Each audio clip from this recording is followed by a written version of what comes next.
What's up, Stat Film? I told you we was coming back with another.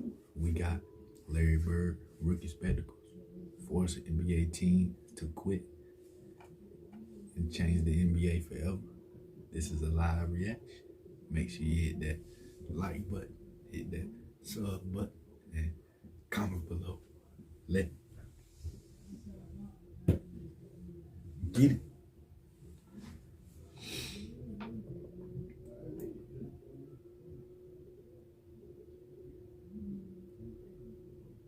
I know we live. Big Bird. Knockdown. Woo!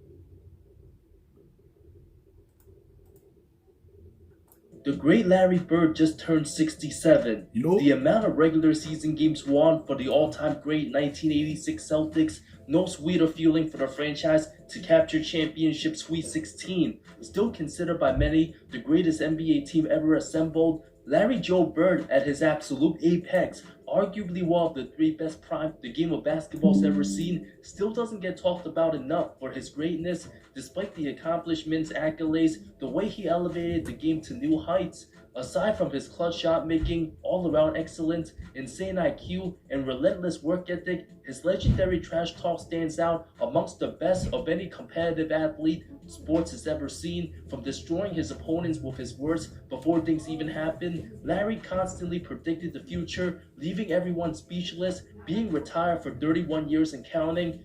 Before making his presence known at Indiana State, nobody at the time could have imagined the country boy from the small town of French Lake, Indiana, would become the greatest basketball player of his generation.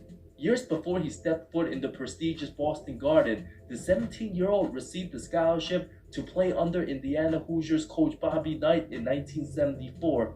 But after 24 days on campus, finding the tough adjustments between his small hometown to an overwhelming large population of Bloomington, still much of an unknown, neither Bird's hometown of French Lake nor West Baton had a daily newspaper at the time, no coverage from radio or a TV station. Likely the main reason why a young Larry barely got any national coverage, despite averaging 31 points, 21 rebounds senior year in high school. The lack of media attention might have hurt his transitioning to a big university, coming from a town of just 2,000 people. Young Larry decided to attend a small community college, but needed to support his family, worked several jobs such as mowing lawns, cutting grass, and drove a garbage truck before a man by the name of Bill Hodges, an assistant for the Indiana State Sycamores basketball team, convinced the teenage phenom to give basketball another shot. After young Larry agreed, the rest was history. After leaving his occupation helping his community in French Lake, Bird later said he enjoyed working outdoors, picking up brushes, cleaning up, felt like he was really accomplishing something, having the chance to make his community look better, the typical blue collar, while many of his 19-year-old future peers got treated like kings, being the man on campus, playing ball for a big program, partying in college. Young Larry Bird worked relentlessly to make ends meet. His tough grinding mentality led him to become who he was on the basketball court, facing heavy adversity, also dealt with the tragic passing of his father when Larry was just 18 years old due to family hardships. After arriving at Indiana State, forced to redshirt a year, didn't start until the 1976-77 season. From age 20 to 22, turned a mid-major program into a must-watch powerhouse. Larry balled out so well in college, led the program all the way to the national title game his senior season, Indiana State's first trip to the NCAA tournament as a Division I program. Won every individual collegiate basketball award that year, basically came out of nowhere to the public. At the time, the most successful NBA franchise, the Boston Celtics, after their 1976 championship, filled with old players breaking down past their primes, the great John Havlicek said farewell to the game in '78, and a motivated Dave Collins began losing his enthusiasm for the game. GM Red Auerbach made big personnel changes, traded the beloved 33-year-old Paul Silas, brought in the young Curtis Rowe, fresh off his first All-Star appearance. More on him later on. Auerbach also brought in Portland's four-time All-Star Sidney Wicks. Both won 3 national titles with UCLA's John Wooden. Wicks and Rowe consider the dark times in Celtics history, unmotivated about winning. Rowe even once said, "There ain't no W's or L's in our paychecks." Two of Red Auerbach's worst GM decisions, getting lazy players who killed Celtics' pride. Red did redeem himself by drafting UNC Charlotte's Cedric Maxwell with the 12th-pick 1977 draft.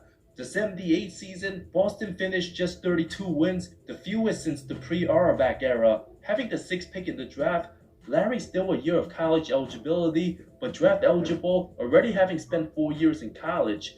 With several teams knowing Bird's on the table, but none of the first 5 wanting to risk waiting a year had Bird went back to college. A fatal mistake by those 5 teams, including his hometown Pacers. Of course, the eligibility rule changed right after what Red Auerbach pulled out. The rule at that time was that if you didn't declare for the draft, you became eligible for the draft upon the graduation of your class.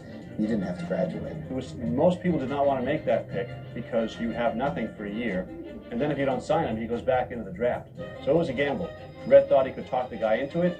After enduring an ugly 29-53 season, waiting 1 year worth of misery, knowing your franchise will be contenders for the next decade, you take that 100 out of 100 times. The genius of Red Auerbach was the combination of rookie Larry. Officially signed the contract 3 weeks before the 79 draft. June 8th, Larry Legend became the highest paid rookie, earning 5 years, $3.25 million. Even before playing a single NBA game as junior eligible when drafted, Red invited Bird to one of the Celtics games.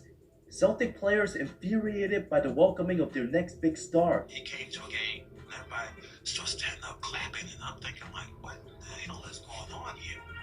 This guy be playing the game. They don't even know what he's about, but they just think that, he's going to be the difference. Many labeled him the Great White Hope. Even his own Boston teammates couldn't stand him at first. Such deference meant little to black Celtics like Curtis Rowe, Sidney Wicks, and Cedric Maxwell, who looked at Bird and saw not the Great White Hope, but another case of Great White hype.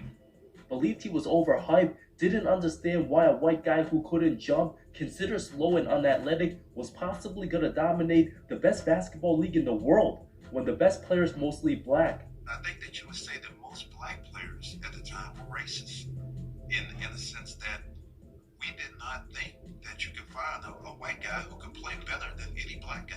Auerbach hired the perfect coach in Phil Fitch, a former drill instructor for the U.S. Marine Corps, an old school guy noted for the intense practices and disciplines, perfectly fitted hand in hand with Larry's personality. Very first practice, 30-year-old Curtis Rowe, way out of shape, blew his chance to play with the great Larry Bird, simply cut during training camp, the failed Paul Silas replacement. Guys were on the floor stretching, and here comes the white savior, and here comes this, here comes that. I sort of enjoyed it, because I knew I was going to battle them all day. The Curtis and Sidney didn't last long. They didn't make it through the first practice. They were good. Bird's presence and demeanor literally changed the Celtics overnight. Having a no BS approach, whoever wasn't built for it simply packed their bags and left. Rowe never played another NBA game again. Of course, Cedric Maxwell still viewed himself as a franchise guy, salty he was going to get passed over, with the franchise handing over the keys to a rookie who might not look good judging a book by its cover. Sitting over the podium, Larry first arrives, Max claps 3 times, yells, "Great White Hope, here he comes out." Thought he was giving the Rook the business, scoring, talking noise, but didn't realize how good Larry was. Knocks down the first jumper. Max had his hands down. Yeah, that might be a lucky shot, but Larry did it again, and of course again. I'm thinking, oh, he's slow, he can't get off a shot. He's not that strong. This is gonna be a layup. Bam. Knocks down a jump shot. Maybe that was luck. Gets the ball again. Bam, knocks down another jump shot. Now I'm thinking like, okay, hey, you know what? I'm gonna D this guy up. I'm gonna show him his life. 20 feet away, bam. 25 feet away, bam. My mind just goes to the, damn, this white guy can play. Cornbread came off averaging 19 and 10 on over 58% shooting the previous season. Boston's best player before Bird's arrival. When asked to play against Bird at practice, the 6'8" small forward laughed at those remarks, thinking it'd be a cakewalk. Instead, he got his behind kicked. Coach Brett also did not expect Larry to be this good right away. He dive on the floor. He do whatever it takes. He was the most self-motivated player I ever saw. The most self-motivated player he's ever seen. Wow, coming from a guy who's won 9 titles as head coach, having all-time greats Bill Russell, Bob Cousy, and John Havlicek. I guarantee you I'll give 100% every time I come out. And if I get a torn toenail or something, I won't sit out. I'll play as hard as I can every night. And I hope I can bring excitement to the fans, and I'll never give up. Here's Bird himself saying how long it took him to realize that he was going to dominate the NBA. Once I got out of college, I came to the pros, and, well, how's he going to do? He won't be able to get his jump shot off in the pros, or he won't be quick enough, or he won't be able to rebound. And I think it took me probably 3 days after a rookie camp. I found out that this league is nothing. I can play in this league, and I will dominate in this league. During the late 70s and early 80s, the NBA desperately seeking for answers to grow its fan base.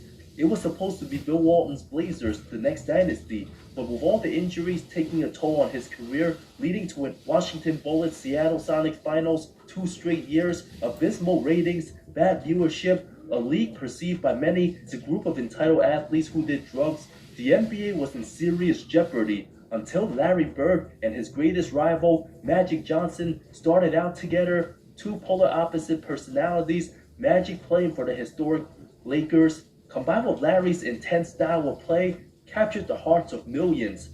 The 22-year-old rookie officially made his NBA debut October 12, 79, put up 14 points, 10 rebounds, 5 assists, 28 minutes, a Friday night sellout, in a win over MVP Moses Malone and the Rockets. Many of you might think, well, Bird had McHale Parrish and Dennis Johnson, but matter of fact, McHale and Parrish didn't join Boston till Larry's second season.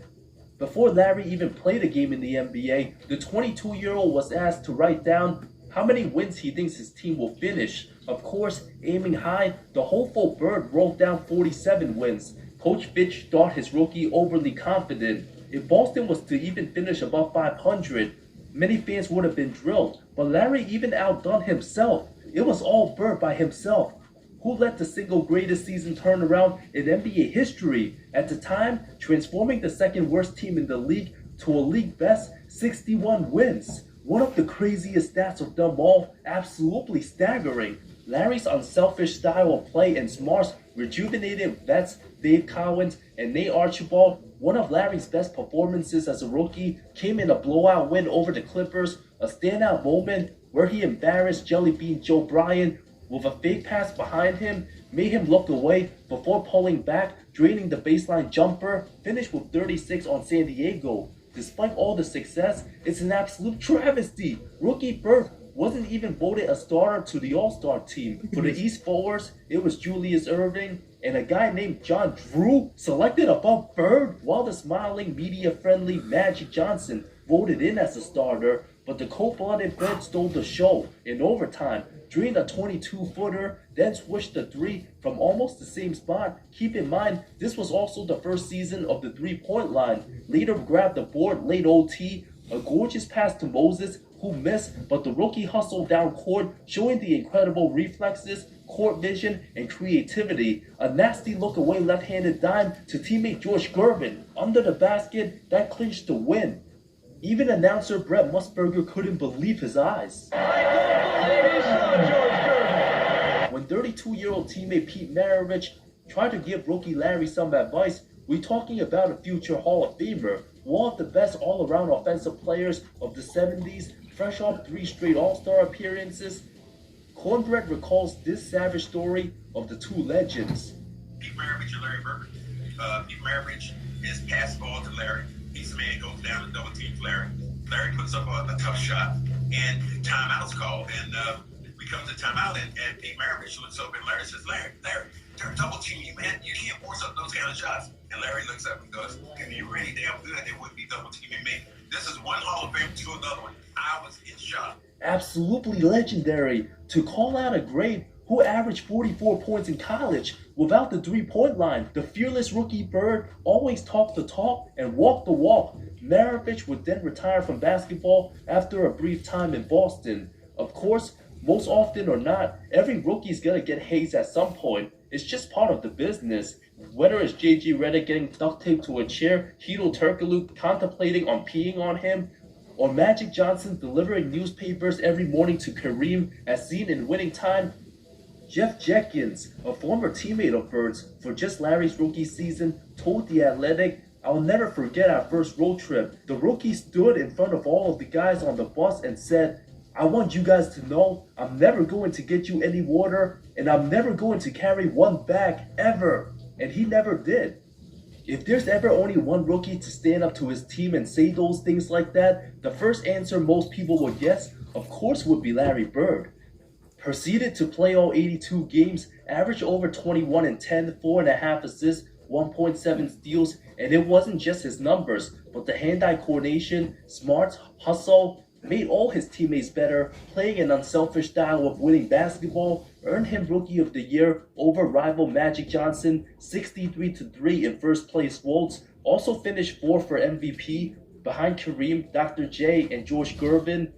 The Celtics would fall to their conference rival Philadelphia in 5 games in the conference finals. Although it was rival Magic and the Lakers who took home the title and finals MVP, Bird would then lead Boston to the title the very following year after adding a rookie McHale and red trading for Parrish, setting up the greatest rivalry the NBA has ever seen, paving the way for future generations. One of the true icons and faces of the league, the French Lick native, embodies what it truly means to be a winner, did it with pride and honor, summed up perfectly by his greatest rival during his retirement ceremony.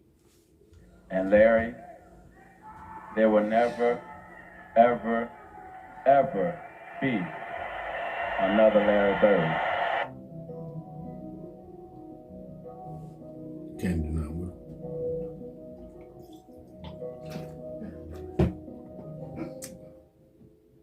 Never get old.